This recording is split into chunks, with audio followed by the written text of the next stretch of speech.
Bonsoir à toutes et à tous, bienvenue dans Du Grain à Moudre, nous sommes ensemble jusqu'à 19h.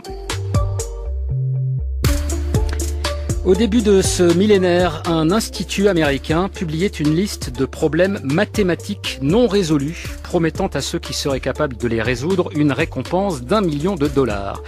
Il faudrait appliquer ce système de concours à la science politique pour tenter d'en élucider une des notions les plus fuyantes, à savoir qu'est-ce que le populisme.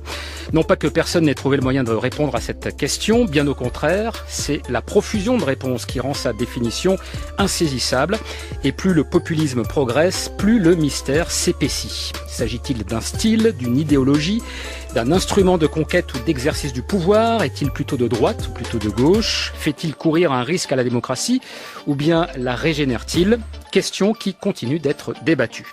Il existe néanmoins un socle à partir duquel penser le populisme, et ce socle, c'est le peuple. Le populiste revendique un lien direct avec celui-ci, il affirme comprendre mieux que les autres ce que veut le peuple et être le mieux placé pour répondre à ses attentes. Alors, ces succès répétés dans les urnes lui donnent-ils raison ou tort? Le populisme est-il proche du peuple? Eh bien, c'est la question que nous allons poser ce soir à deux invités. À commencer par vous, Alain de Benoît, bonsoir. Bonsoir. Vous êtes écrivain, philosophe, théoricien de la Nouvelle Droite, ce qui nous renvoie quelques années en arrière. La Nouvelle Droite qui était incarnée par le GRES, le Groupement de recherche et d'études pour la civilisation européenne, dont vous avez été un des créateurs à la fin des années 60. Vous êtes aujourd'hui un des animateurs des revues Éléments, qui propose Marcel Gaucher en une de son dernier numéro, la revue Crisis. Et vous publiez aux éditions Pierre-Guillaume Deroux Le moment populiste, droite-gauche, c'est fini. Pour discuter avec vous, Éric Fassin, bonsoir. Bonsoir. Sociologue, professeur à l'université Paris 8 Vincennes. Vous vous situez, on va dire, vous positionnez à contre-courant d'un mouvement qui tendrait à considérer que le clivage droite-gauche est obsolète, puisque vous vous revendiquez en tout cas clairement de gauche. Vous avez publié en 2014, Gauche, l'avenir d'une désillusion. Je le cite parce que on risque d'en reparler dans la discussion de ce soir. Et votre toute dernière parution, qui n'est pas encore parue d'ailleurs, ça sera le 1er mars aux éditions textuelles, Populisme, le grand ressentiment. Every decision on trade, on taxes, on immigration, on foreign affairs will be made to benefit American workers and American families. Yo tengo la impresión, señor dictador imperialista, que usted va a vivir el resto de sus días con una pesadilla, porque por donde quiera que vea, vamos a surgir nosotros. A magyarok sorsa úgy összefonódott Európa népeivel, úgy belenőtt a közös unióba. Vengo a informarles que el pueblo boliviano, por primera vez en la historia de mi país, aprueba una nueva constitución política del Estado boliviano con su voto. Δεν θα ήταν υπερβολή να πω ότι η πατρίδα μου έχει μετατραπεί τα τελευταία 5 χρόνια σε ένα πειραματικό εργαστήρι λιτότητας. Το πείραμα όμως πρέπει όλοι να παραδεχθούμε ότι δεν πέτυχε. Je suis heureux d'être entouré d'hommes et de femmes dont le premier point commun est notre attachement viscéral et définitif à la France, à notre nation, à notre patrie. Alors, je ne sais pas si vous aurez reconnu l'ensemble des dirigeants qu'on vient d'entendre. Je vous les donne dans l'ordre de leur apparition. Donald Trump, Hugo Chavez, Viktor Orban, Evo Morales, Alexis Tsipras et Nicolas Sarkozy. Ce sont des noms que j'ai puisés dans votre ouvrage, Alain de Benoît, lorsque vous expliquez que le populisme est devenu un mot fourre-tout et que beaucoup de personnalités politiques peuvent répondre à cette appellation. Est-ce qu'en entendant d'abord ces noms, alors je ne vais pas vous demander s'il y a un intrus puisque vous les citez vous-même, mais ça permet déjà d'esquisser une définition de ce que serait, si ce n'est le populisme, en tout cas le populiste. Ben, il n'y a pas d'intrus, mais il y a beaucoup d'exclus, puisque évidemment l'étiquette populiste a été décernée une quantité industrielle de mouvements, de dirigeants, etc., ce qui explique son côté polysémique ou polymorphe. Et c'est la raison pour laquelle beaucoup de spécialistes disent c'est insaisissable, on n'arrive pas à le définir. Moi, je ne suis pas tout à fait de cet avis. D'abord parce qu'il y a beaucoup d'autres notions comme société, communauté, république, démocratie, dont on a donné des formulations diverses et variées, ce qui n'a jamais empêché de chercher à les définir. Alors, pour comprendre un peu le populisme, on est obligé de partir, je dirais, de grandes banalités, hein. Tout le monde sait, les sondages le montrent, que depuis 20-25 ans, sinon plus, on assiste à la montée d'une vague déferlante, d'une sorte de tsunami de défiance de la part du peuple, entre guillemets, des couches populaires, envers les élites, qu'elles soient politiques, financières, médiatiques ou autres. Et que tout cela s'est cristallisé par des mouvements que, après avoir hésité pendant un certain temps, on a déclaré populistes. Alors, ces mouvements populistes, je dirais, de quoi s'agit-il? La définition, à mon sens, minimum, c'est un nouveau mode d'articulation de la demande politique et sociale qui émane ou est censé émaner du peuple ou de ceux qui parlent en son nom, face à une offre politique venue d'en haut qui est jugée comme périmée ou insupportable. Éric Rassin, pourriez-vous vous retrouver sur cette définition à minima? Et pour revenir aussi sur ces extraits qu'on vient d'entendre, est-ce que vous accepteriez de considérer que tout ce qu'on a entendu, on a essayé d'équilibrer entre la droite et la gauche, droite-gauche, relève du populisme? La liste de noms qu'on vient d'entendre, elle valide apparemment la thèse selon laquelle on pourrait mettre dans le même sac, en quelque sorte, un populisme de droite et un populisme de gauche. C'est-à-dire qu'il y aurait Chavez d'un côté et Orban de l'autre, qu'il y aurait Tsipras d'un côté et Trump de l'autre. Or, je crois que cette thèse, elle est l'enjeu même de mon essai, c'est-à-dire j'essaie de critiquer ce qui est à la fois une illusion, à mon sens, mais aussi un danger. Parce que si on considère que tout ça, au fond, c'est la même chose, on a la conclusion qui est contenue dans le titre du livre d'Alain de Benoist, c'est-à-dire droite-gauche, c'est fini. Puisque le populisme, en quelque sorte, serait un dénominateur commun. Or, à mon sens, il n'y a pas de dénominateur commun au populisme.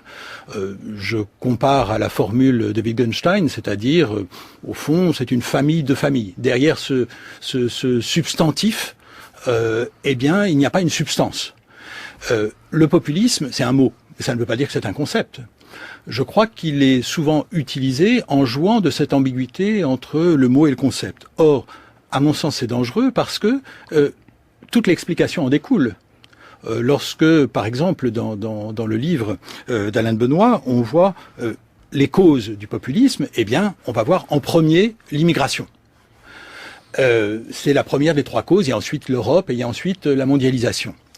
De toute évidence, ça marche moins bien pour beaucoup des populistes qu'on vient de nommer, et en particulier, d'ordinaire, si l'on pense à Tsipras, ou si l'on pense en France à Mélenchon, ou si l'on pense à d'autres encore de gauche, l'immigration, au contraire, c'est un clivage entre ces populistes de droite et ceux qu'on qualifie parfois de populistes de gauche. Alors, Alain de Benoist, justement, qu'est-ce qui vous permet, vous, d'avancer cette idée que le populisme transcenderait les clivages traditionnels entre la droite et la gauche, et d'écrire notamment ceci? Alors, il y a quelques phrases que j'ai relevées, mais vous écrivez notamment « La motivation identitaire est indissociable de la question sociale » pour justement expliquer le fait qu'il n'y aurait plus de clivage droite-gauche. Alors là, c'est une citation un peu sortie de son contexte. C'est comme toutes les citations. Bien sûr, c'est un commentaire d'une thèse de Christophe Guilluy dans ses travaux sur la France périphérique et qui, sur le terrain, fait le constat que vous rapportez.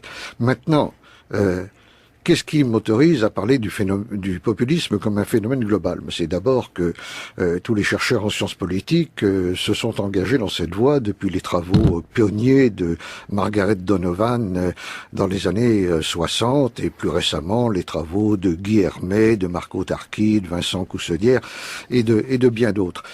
Qu'il y ait des différences souligné par Éric Fassin, c'est l'évidence même. On peut faire une typologie dans laquelle on va mettre telle catégorie de populisme, etc. Ce qui est important de voir, c'est que cette diversité même permet de réfuter une erreur faite par certains, à mon sens, qui est de considérer le populisme comme une idéologie. Ce n'est pas une idéologie, c'est plus un style, c'est plus, comme je le disais tout à l'heure, un mode d'articulation de nouvelles formes de demande politique et sociale qui peut a priori se combiner avec à peu près toutes les idéologies, d'où ces différences. Mais même si tout cela complique la chose, Wittgenstein disait aussi dont on ne peut rien dire, il faut le taire, il n'empêche qu'il y a des dénominateurs communs.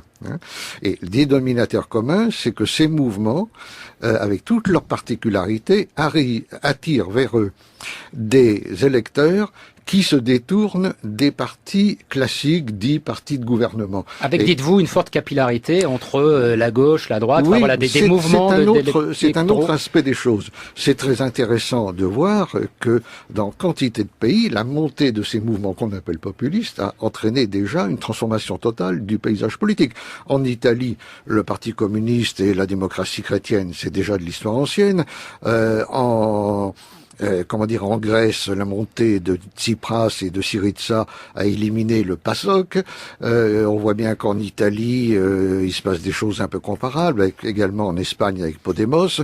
La dernière élection présidentielle autrichienne s'est jouée entre un écologiste et un populiste. Là aussi, les deux partis ont été éliminés. Et n'oublions pas qu'en France même s'il est très difficile de faire des pronostics sur la prochaine élection présidentielle, on peut imaginer sérieusement une situation où se retrouverait face à face au second tour aucun des deux grands partis qui se sont partagés le pouvoir pendant 30 ans. Donc ça serait, si ça se confirmait bien sûr, un véritable tournant historique. Éric Fassin. Je crois que le débat que nous avons n'est pas un débat théorique, c'est un débat politique. C'est-à-dire qu'il y a deux manières en ce moment de regarder la scène politique. L'une qui veut faire advenir une différence entre la droite et la gauche, et une autre qui, au contraire, veut la faire disparaître.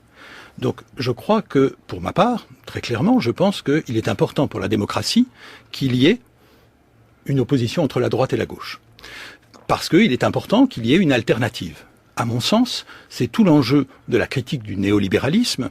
Le néolibéralisme, depuis des années, nous explique qu'il n'y a pas d'alternative et nous avons fini par le croire plus ou moins, et je crois que ce qui se passe autour du populisme en est le symptôme. Mais cette critique du néolibéralisme, elle est justement portée par des populistes de gauche et par des populistes de droite, Éric Fassin. Est-ce qu'on peut considérer véritablement que Trump est un adversaire résolu du néolibéralisme ? La manière dont il a recruté son cabinet et la manière dont il a été salué par Wall Street permet de penser que ce n'est pas le cas. Est-ce qu'on peut penser que les gens qui, en Turquie, soutiennent le président Erdogan, c'est par refus du néolibéralisme ? Je ne crois pas. Donc l'idée que le populisme serait l'ennemi du néolibéralisme, je crois qu'elle est démentie par beaucoup d'exemples. Ça dépend, comme le reste. Et en particulier, on peut penser que avant les travaux de Laclos et Mouffe, qui se fondent sur ce moment qui était le moment, disons, du social-libéralisme avec Tony Blair, il y avait les travaux de Stuart Hall qui portaient sur le moment Thatcher, et Thatcher était considérée par Stuart Hall pas simplement comme une néolibérale, mais comme une néolibérale populiste. Donc je crois qu'il est important de ne pas prendre pour argent comptant l'idée que les populistes sont contre le néolibéralisme. C'est démenti, me semble-t-il, empiriquement par beaucoup d'exemples dans le passé et dans le présent. Donc vous dites, Éric Fassin, le populisme ne peut pas être une réponse pertinente, enfin en tout cas, à la critique du néolibéralisme. Or vous, Alain de Benoît, vous fondez quand même effectivement votre démonstration sur l'idée que ce qui unit, on va dire, les populistes, c'est justement ce rejet du néolibéralisme, parce que les gouvernements qui se sont succédés, notamment en France, de droite comme de gauche, ont fini par appliquer à peu près la même politique, qui est une politique libérale, et que le populisme s'oppose à cela et entend cette critique. C'est vrai dans beaucoup de cas, mais Éric Fassin a raison. Dans d'autres cas, ce n'est pas le cas. L'affaire Trump, j'en profite pour dire que, à mon avis, Éric Fassin, qui connaît bien, je crois, les États-Unis, privilégie un peu trop l'exemple Trump par rapport au populisme européen, parce que le système politique américain est quand même très très particulier.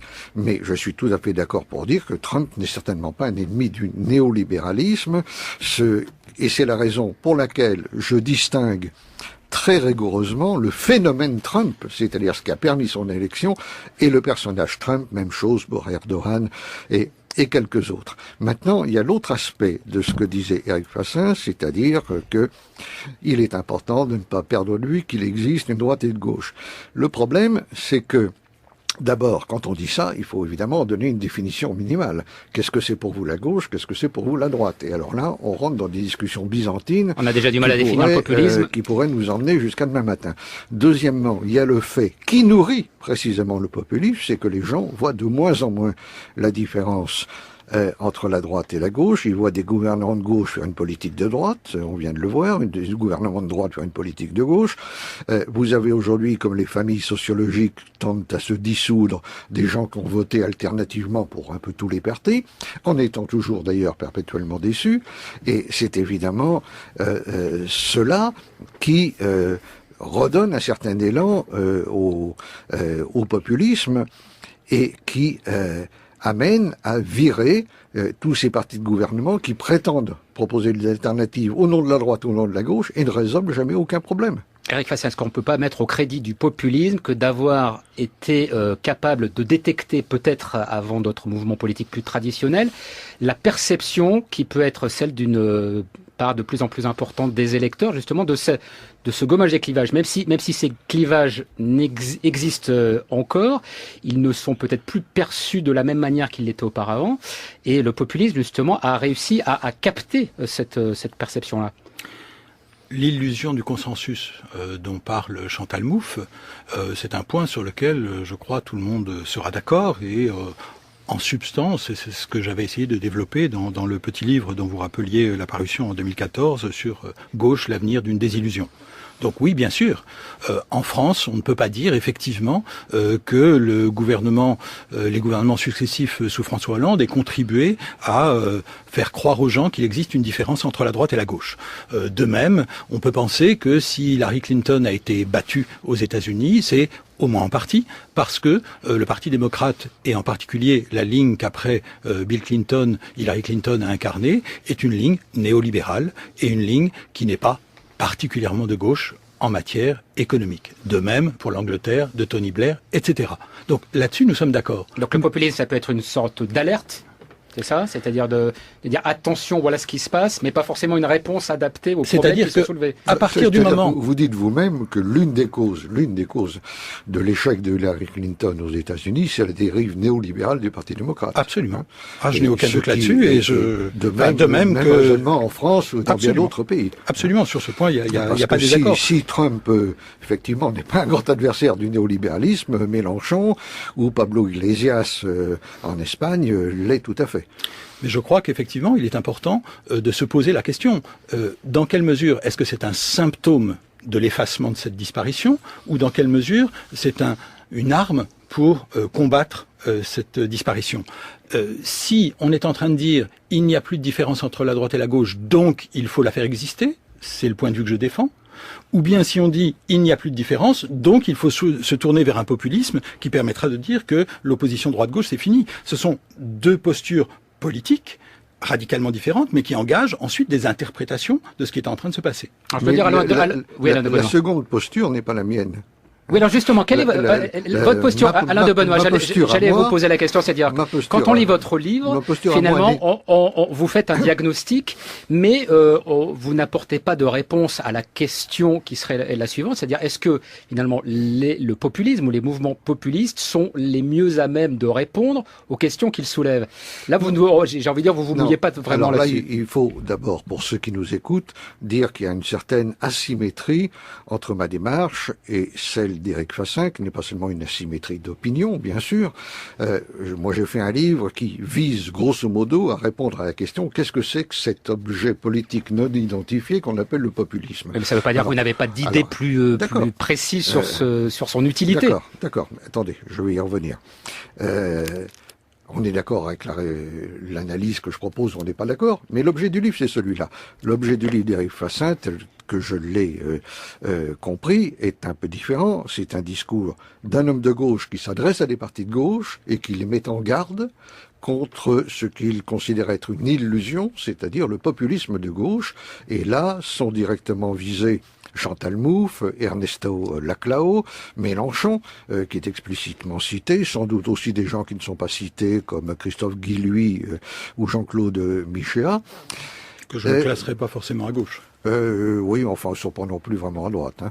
Ça veut dire que pour vous, votre livre, c'est un livre apolitique, c'est-à-dire de quelqu'un qui... Non, c'est pas un livre apolitique, mais ma posture n'est pas de dire droite et gauche ne veulent plus rien dire, donc il faut soutenir le populisme. C'est de dire le populisme s'explique en partie parce que des droites et gauches qui, au cours de l'histoire, ont eu des contenus très souvent différents, aujourd'hui ne constitue plus un clivage opérationnel pour analyser les clivages fondamentaux, précisément. Hein, c'est-à-dire que le clivage droite-gauche, plus personne ne sait vraiment l'expliciter, tandis que le clivage couche dominée, victime de la mondialisation, élite urbanisée, profitant de la mondialisation, c'est quelque chose que les gens comprennent beaucoup mieux.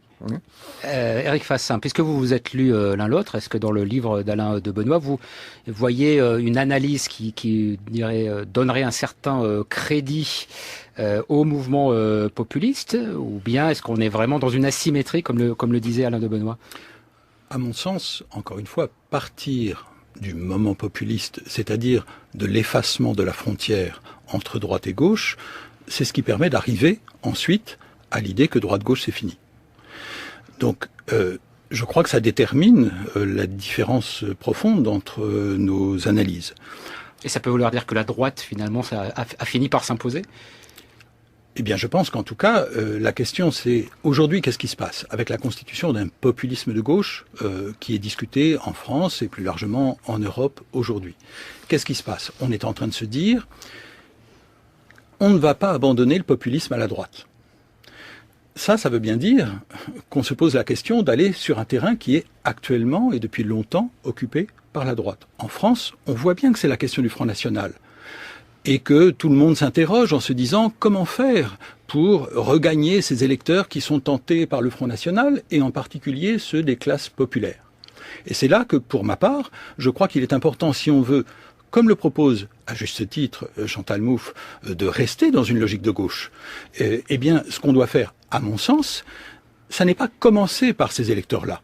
Ça n'est pas partir des gens qui votent pour l'extrême droite, c'est partir des gens qui choisissent de ne pas voter pour l'extrême droite. Et en particulier, ça se traduit aujourd'hui, puisque dans le même temps, très souvent, ils sont dégoûtés par la politique telle qu'elle se fait, ça se traduit d'abord par l'abstention. Aujourd'hui, dans des catégories importantes de la population, qui sont précisément celles dont on parle d'ordinaire quand on dit populisme et qu'on parle du peuple, eh bien dans le peuple, dans les classes populaires, il y a d'abord l'abstention. Je crois qu'il faut partir de là, et donc ça me donne la possibilité d'imaginer ce que serait une politique de gauche qui essaie de reconquérir un électorat qui lui échappe, et non pas de se tourner pour lui plaire vers un électorat qui lui est résolument opposé en choisissant l'extrême droite. Alors ce serait une forme d'électorat qui serait perdu. Je vais juste citer, j'ai cité un extrait du livre d'Alain de Benoît, je vais citer un extrait de votre livre, Éric Fassin. Vous écrivez: une politique de gauche ne saurait se donner pour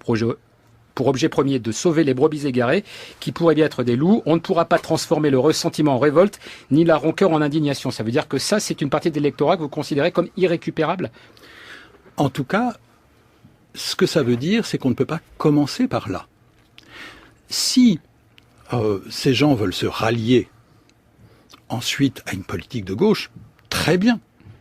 Simplement, si on commence par s'imaginer que c'est ce public-là qu'il faut courtiser, eh bien, on finira, sous couvert de populisme de gauche, par développer un discours de droite, voire d'extrême droite. Et ce sera sensible en particulier sur toutes les thématiques d'immigration et d'identité nationale, parce qu'on aura l'impression qu'il faut lutter contre l'insécurité culturelle, qui est un thème repris justement par Christophe Guilluy et par Laurent Bouvet. Je crois qu'il y a là un choix à faire.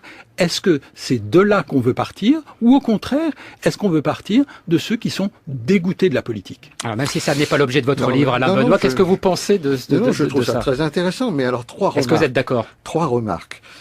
La première, c'est que dans cette optique, vous rejetez finalement le populisme à droite, au risque d'en faire ce qu'il n'est pas, précisément une idéologie. Ça, c'est le premier point. Le deuxième, c'est recréer une politique de gauche ou refonder une gauche sur la base des abstentionnistes. honnêtement, ça prête quand même un peu à sourire. Parce ça que fait beaucoup de monde quand même. Hein, ça fait beaucoup de monde. Oh, ça fait beaucoup de monde. D'ailleurs, aujourd'hui, il y a 40% de gens qui déclarent qu'ils n'iront pas voter à l'élection présidentielle, c'est-à-dire le double de ceux qui n'ont pas voté au premier tour de l'élection présidentielle de 2012.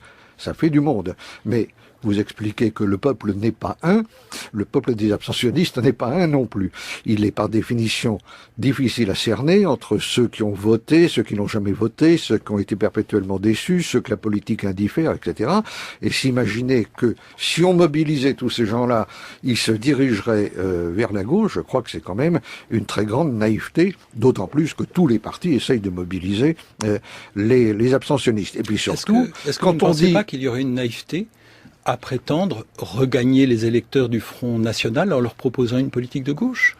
Pourquoi trouvez-vous naïf de vouloir conquérir les abstentionnistes et non pas naïf de vouloir conquérir les électeurs du Front National? Pour une raison simple, c'est que les motivations des abstentionnistes, on les cerne mal. Hein. Même les sondages ne nous permettent pas très bien de savoir ce qu'il en est. Tandis que les motivations des gens qui autrefois votaient à gauche et qui maintenant se retrouvent déportés vers la droite en sorte que le Front National est devenu le premier parti ouvrier de France, ça pose quand même un problème. Pourquoi est-ce que ces gens-là sont partis?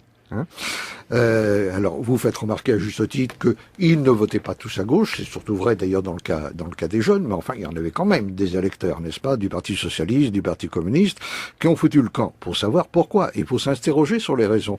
Je trouve que dans votre livre, vous ne nous intéressez pas tellement à ces raisons. Et d'où ma dernière remarque, quand on veut relancer une politique de gauche plutôt que de faire du populisme de gauche, il faut dire en quoi elle va consister, évidemment, cette politique de gauche. En quoi est-ce qu'elle sera de gauche?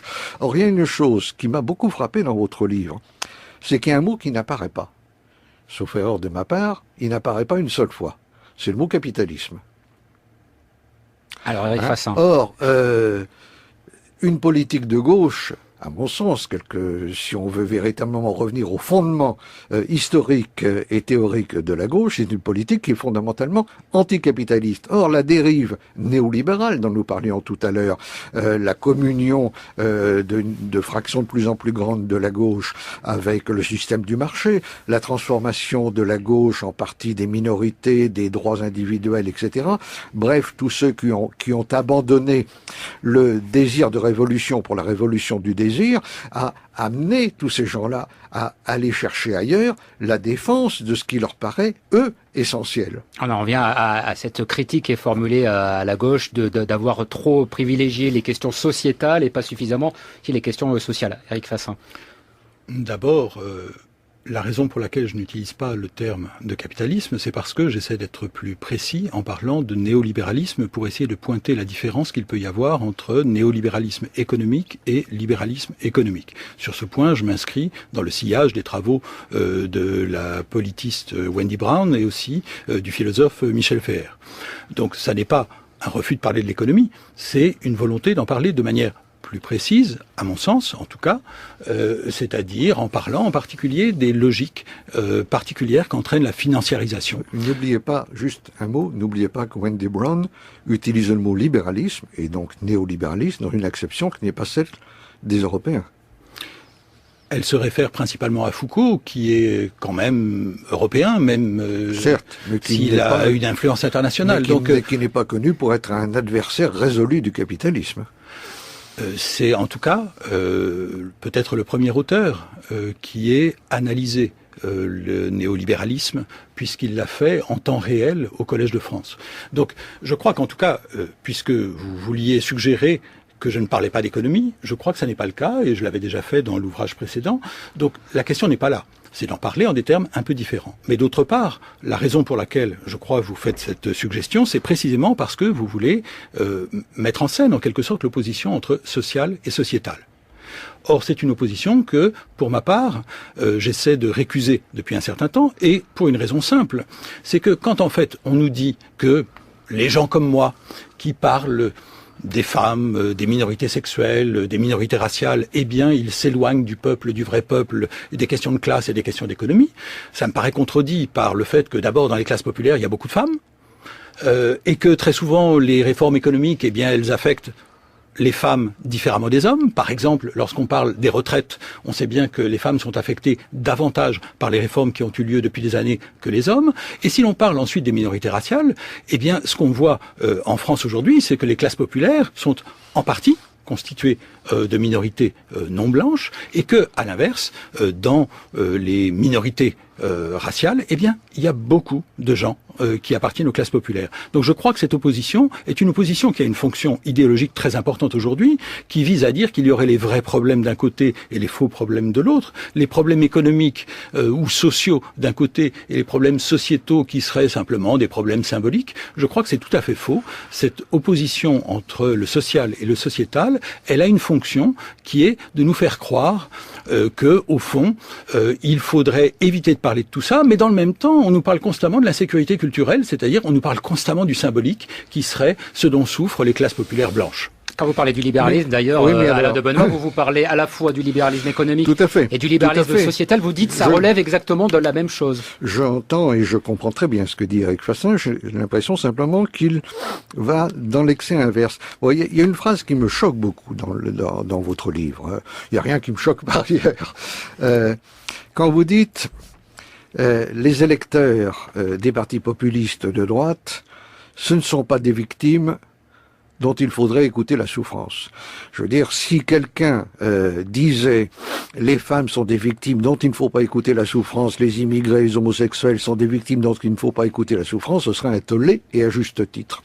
Mais ça n'est pas symétrique. Hein, mais ça n'est pas symétrique. Et oui, mais je ne sais pas si vous êtes allé faire un tour dans cette fameuse France périphérique dont parle Christophe Guilluy, et vous auriez, je pense que si vous l'aviez fait, et qui constituent souvent les gros bataillons des partis populistes. Vous auriez vu que les souffrances dont ils se plaignent et qui leur donnent le sentiment d'être triplement exclus de manière politique, sociale et culturelle s'enracinent sur des réalités très objectivables qui ne se ramènent pas au fantasme et l'illusion d'optique ou à la passion triste. Ce sont quoi ces réalités objectivables ? Le chômage, ce n'est pas un fantasme. L'insécurité, ce n'est pas un fantasme. L'immigration ? L'immigration, ce n'est pas un fantasme, mais c'est encore un sujet qu'il faudrait traiter à part, tellement il est complexe et important. Dans les déterminations du populisme. Je sais bien, mais la baisse ou la stagnation du pouvoir d'achat, ce n'est pas un fantasme. Mais je n'ai rien dit de tel. Non, mais ce sont des sujets que vous n'abordez pas. Hein. Le fait que les revenus du travail décrochent des revenus du capital, ce n'est pas un fantasme non plus. Donc il y a un malheur, il y a une souffrance, il y a des agriculteurs qui se suicident tous les jours. Ce n'est pas de la passion triste ou du fantasme. Eric Fassin, ça veut dire quoi ? Il y a des souffrances auxquelles il faut répondre et d'autres qui sont des souffrances inacceptables parce que du point de vue, je sais pas, de la morale par exemple. Pas du tout. Simplement, je ne considère pas que les votes d'extrême droite soient dictés par la souffrance. Je pense que à ce moment-là, on va dire que tous les fascismes sont justifiés par la souffrance des gens. Non, c'est un choix politique. Il ne s'agit pas du tout de justification. C'est un choix politique. Et je parle effectivement de ressentiment parce que on veut nous faire croire que par exemple, la bataille autour de l'interprétation de l'élection de Trump était très significative. On nous a expliqué que, au fond, c'était les pauvres qui avaient voté pour Trump. Or, c'est faux. C'est faux, puisque on s'aperçoit que les démocrates, certes, ont perdu une part importante de l'électorat populaire, mais quand même, parmi ceux qui gagnent moins de $30,000 par an, c'est-à-dire le bas de l'échelle, eh ben, ils ont quand même encore 12 points d'avance. Ça ne veut pas dire que c'est bien. Il l'aurait sans doute moins perdu si Sanders l'avait apporté. On est bien d'accord. On est tout à fait d'accord. Et donc, je suis tout à fait d'accord pour dire que le Parti démocrate perd petit à petit, et même de manière rapide, son électorat populaire parce qu'il fait une politique néolibérale. Nous sommes tout à fait d'accord. Mais ce que je veux souligner, c'est qu'il ne faudrait pas croire que pour autant les électeurs de classe populaire aient voté pour Trump, en particulier même si on ne prend que les électeurs blancs, eh bien on s'aperçoit qu'il n'y a pas de corrélation entre le vote Trump et les revenus. Donc en fait, c'est pas les revenus, c'est le diplôme. Et ça veut dire autre chose. C'est l'impression que d'autres sont en train de récolter les bénéfices. Mais ça ne veut pas forcément dire que c'est des pauvres. Regardez qui sont les électeurs de Trump. Bien sûr qu'il y a des pauvres aussi. Il y a toujours eu des pauvres de droite, d'extrême droite, etc. Mais l'idée que lorsque les gens votent à l'extrême droite aujourd'hui, c'est parce qu'ils sont pauvres, je crois que c'est tout à fait faux. Et entre autres, ça marque, à mon sens, un mépris collectif pour tous ceux qui, en étant pauvres, résistent à la tentation du fascisme. Il nous reste à peine 5 minutes, Alain de Benoît et Éric Fassin. Il y a une question que je voudrais quand même aborder pour terminer cette émission, qui serait en gros ce que le populisme fait à la démocratie. Vous citez l'un et l'autre dans votre livre Ernesto Laclau, qui a, avec Chantal Mouffe, justement beaucoup réfléchi à ces questions. Et Ernesto Laclau qui disait ceci: sans une certaine dose de populisme, la démocratie est aujourd'hui inconcevable. Est-ce que cette montée du populisme que vous constatez l'un et l'autre vous semble être plutôt une bonne nouvelle pour la démocratie parce qu'elle peut la régénérer, ou bien c'est une forme de danger? C'est évidemment une question très importante, mais quand même un mot. Alors un mot sur juste, très rapidement sur ce que disait Éric Fassin. Je crois que le cas Trump, encore une fois, c'est le cas limite, parce que pour le Brexit, vous savez bien que ceux qui étaient majoritairement partisans du Brexit étaient les circonscriptions ouvrières. Et alors le ressentiment, parce qu'on n'a pas parlé du ressentiment, je pense que c'est important. C'est un peu votre explication. Le ressentiment. Alors, dans ressentiment, il y a ressenti. Et je veux pas jouer les Jacques Lacan, mais votre raisonnement, c'est le ressentiment. C'est-à-dire vous avez bien remarqué le trait d'union sur la couverture du livre. C'est le ressentiment comme mensonge. Or, la rancœur, cette rancœur dont vous dites qu'elle ne peut pas se transformer en révolte, elle s'appuie quand même sur des causes objectivables. Et puis quand on parle du ressentiment, il faudrait aussi évoquer le ressentiment formidable des élites à l'encontre du peuple. Lorsque Daniel Cohn-Bendit s'écrit « Le peuple, il y en a marre » au lendemain du Brexit, il dit tout haut ce que beaucoup pensent tout bas. Par conséquent, le ressentiment, c'est la chose du monde mais ce ne sont pas les élites, la mieux partagée. Ce sont des membres de l'élite. Et je crois qu'il y a là-dessus une sorte de sociologisme, si je peux le dire en tant que sociologue, qui revient à confondre certains éléments des classes populaires avec le peuple et certains des éléments des élites avec les élites. Je crois que c'est précisément contre cela que mettent en garde Ernesto Laclau et Chantal Mouffe, c'est-à-dire cette conception sociologique de la politique qui ferait croire que les classes votent comme un seul homme. Ça n'est pas le cas. Et ce que ça veut dire, c'est qu'à l'intérieur d'une même classe, c'est-à-dire parmi des gens qui ont le même statut social, eh bien, il y en a qui vont faire des choix différents. Et c'est cela qui, me semble-t-il, est le moyen de respecter les classes populaires, c'est de considérer que ce ne sont pas des sujets qui subissent entièrement et qui finissent par traduire politiquement ce qu'ils ont subi. Ce sont aussi des acteurs politiques, pour certains qui vont nous être sympathiques et pour d'autres antipathiques, comme dans les élites, comme chez les profs, comme chez les philosophes, comme chez les journalistes. Et ce serait ça, faire du bon populisme pour vous, Éric Fassin? Je ne sais pas s'il y a du bon populisme, et j'en doute, mais en revanche, je trouverais très important qu'on se tourne vers les classes populaires. Mais simplement, ça ne s'appelle pas du populisme. Le populisme, c'est de prétendre qu'on incarne le peuple.